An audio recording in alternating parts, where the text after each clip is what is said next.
Welcome back, everybody. Today we are testing the new Motiv Supra GT. If you like what we do, follow us on Facebook, Instagram, YouTube. Don't forget to subscribe and check us out on Patreon. First impressions, while it kind of looks like a plastic spare ball, the Motiv Supra GT did impress as a mid-late option. Okay, let's jump in. Motiv releases the new Supra GT as a clean and angular piece down in the bag when you've got a decent amount of friction. It's bottom right in their chart and right below the Hypervenom. This is meant to be and kind of open up the lane type of ball for when there's lots of friction. I can say it definitely hits the long and clean with a quick response to dry. I'm not a huge fan of this crazy shiny finish. Probably the shiniest finish I can recall from any Motive ball out of the box. I feel like I'm almost fighting, dare I say, reactive gloss. But obviously, surface can be tweaked. So we let it be out of box for the test. Of course, it didn't help that the house pattern was playing a little slicker than usual. Nevertheless, I liked what it had to offer. It's a step down from the Hypervenom, which I think might make it a little more versatile than the Hypervenom. Whereas in the past, the gear core could hit on the weaker side for lower rev rates. The quad fire doesn't have that issue. In fact, what was notable besides the spare ball look was the unusual hit and carry on off hits. The ball seemed to impart a bit more energy than would seem it should, the way it would enter the pocket on some shots. This is a big plus. With the pattern being tight, I didn't have the ability to get deeper than the third arrow. The ball just goes way too long for that.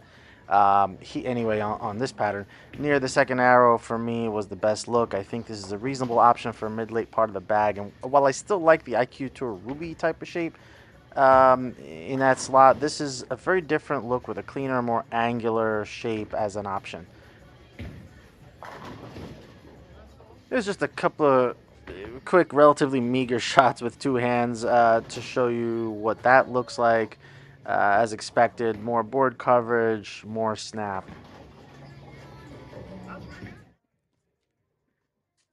All right, so continuing that theme, then Tyler has a high rev rate and a bit of a rev dominant style. With that style, it's more versatile. The Super GT is because he generates more natural board coverage, so he doesn't have to be relegated to very light conditions before pulling out the Super GT. He threw it several shots and many went high to start until he moved left enough.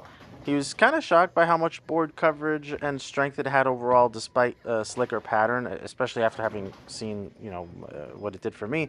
And for him, you can instantly see how angular it can be. With this being as strong as it was on this pattern, I think it's kind of hard to imagine this being a go-to mid-late for Tyler, especially when, again, he also has the IQ Tour Ruby.